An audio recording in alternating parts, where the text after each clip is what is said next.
Today I'm getting personal and sharing my money wins of 2023 and my money fails of 2023. There have been a few of them. The first money win is we were able to pay cash for my daughter's eye procedure. She had to have a tear duct probed, which was so hard for my mama heart of having her go under general anesthesia, but she had to get it probed. They typically say that it will correct itself after the first year or by the first year. It did not, so we had to have a little procedure for her tear duct, and that was about $3,000 that we had to pay cash. So it sucked both financially and having her go through that, but it is so nice to have it not get clogged anymore. And she constantly had a runny eye and just gunky and poor thing. So we paid cash for that, which was about $3,000.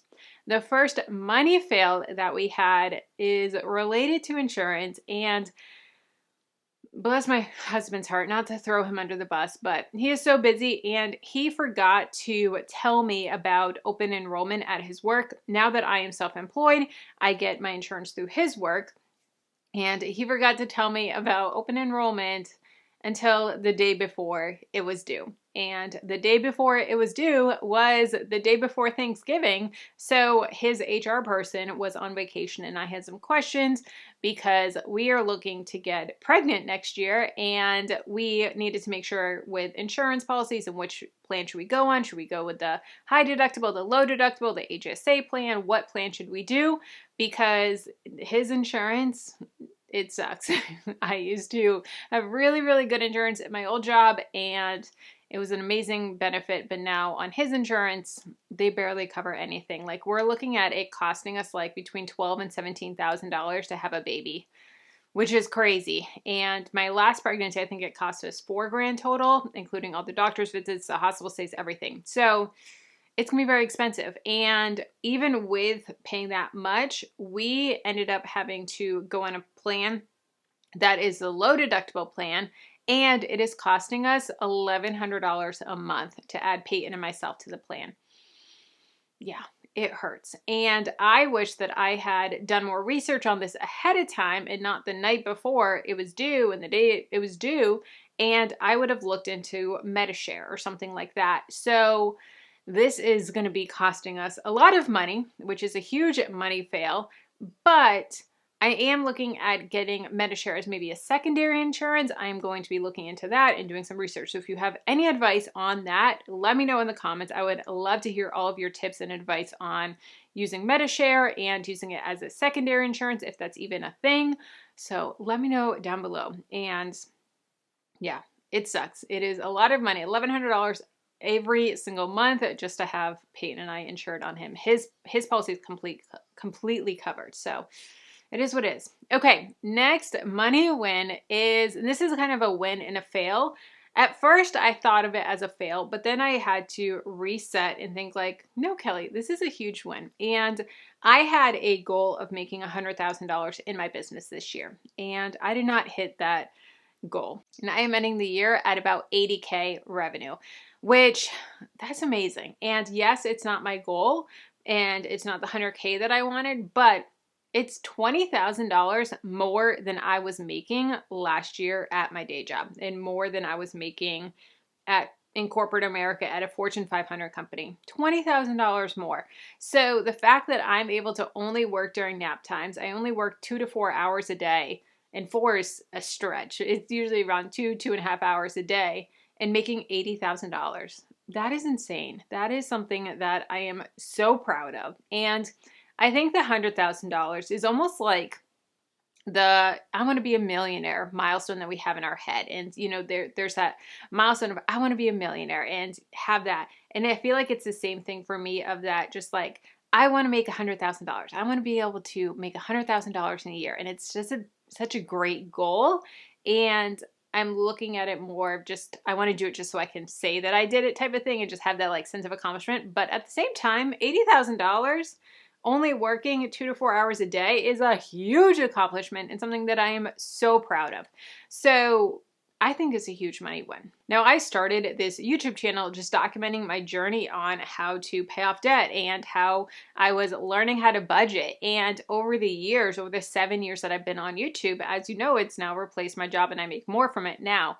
And it's been so cool of a journey of it turning into just a accountability YouTube channel, and then a passion project, and then a side hustle, and now it's a full business. And I'm so passionate about helping people with their money and paying off debt and saving money and all of that, learning to invest, all of those things. But I'm also so passionate about helping people start side hustles and start making money from home, especially if you're a mom, especially if you want to make some money during nap time or make some money on the weekends or nights. I am so passionate about helping people increase their income, increase their revenue stream. So if that's something that you're interested in, I have a free class that's going to walk you through how to make your first $1,000 from home. And it's a great class of overcoming the doubts, seeing practical examples of, okay, this is possible. And maybe you don't want to make, $10,000 a month. That'd be great to make $10,000 a month. But just your first 1,000 or 2,000 or 3,000, think about what that would do for you. Think about the daycare that it would cover, or the groceries, or your mortgage payment, or your rent payment. Just getting one of those bills covered by a side hustle is such a huge milestone and so amazing. So if you want to make your first $1,000 from home, come to the class. It's a lot of fun. And I also have a guide. So if you are struggling of, what do I even do for a side hustle? Download the guide. It's going to help you walk through the steps of figuring out what you can do with the skills that you already have.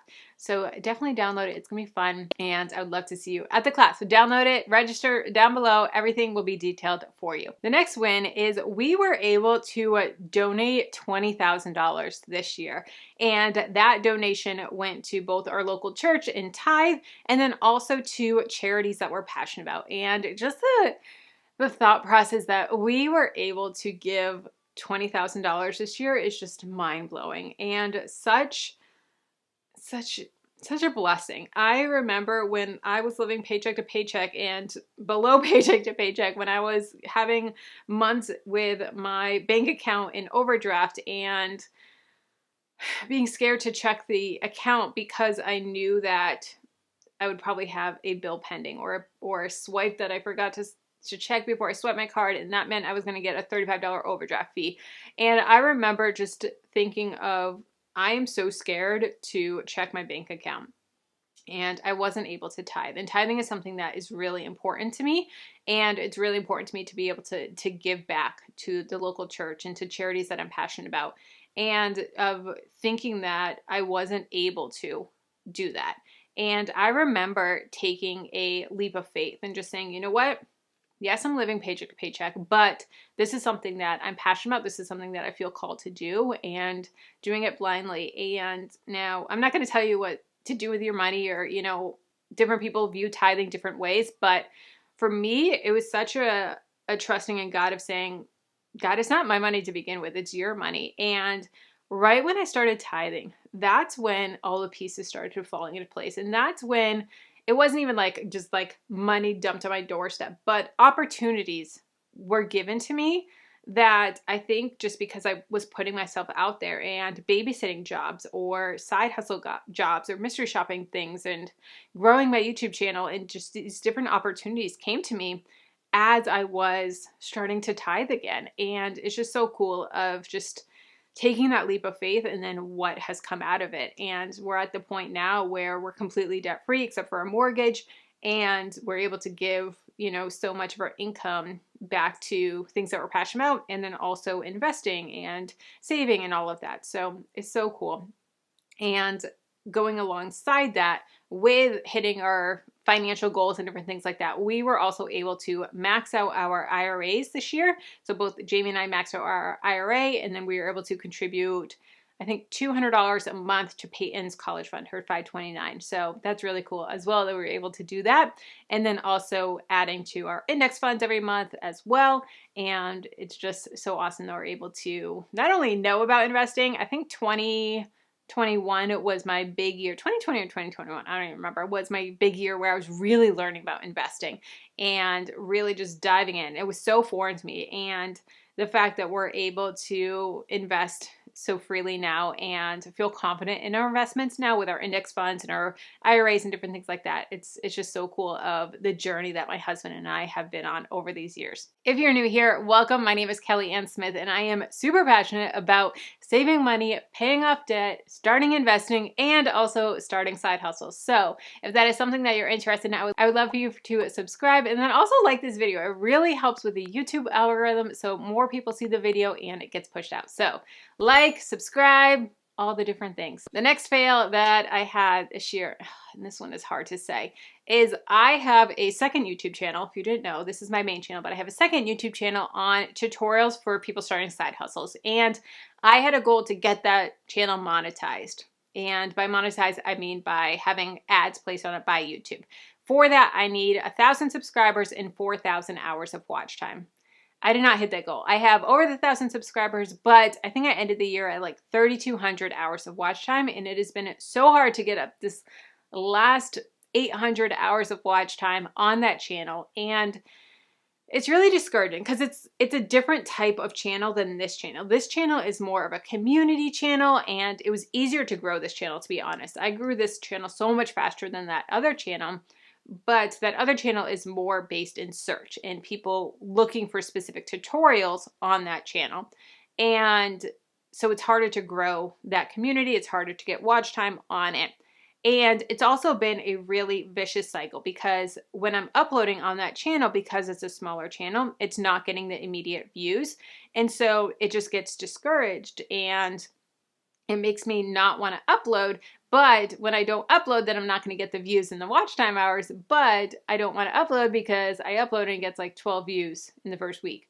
And so it's just that vicious cycle. And I need to just push through it. And I am committed to getting that second channel monetized in Q1 of 2024. That is my goal, to get it monetized in Q1 of 2024.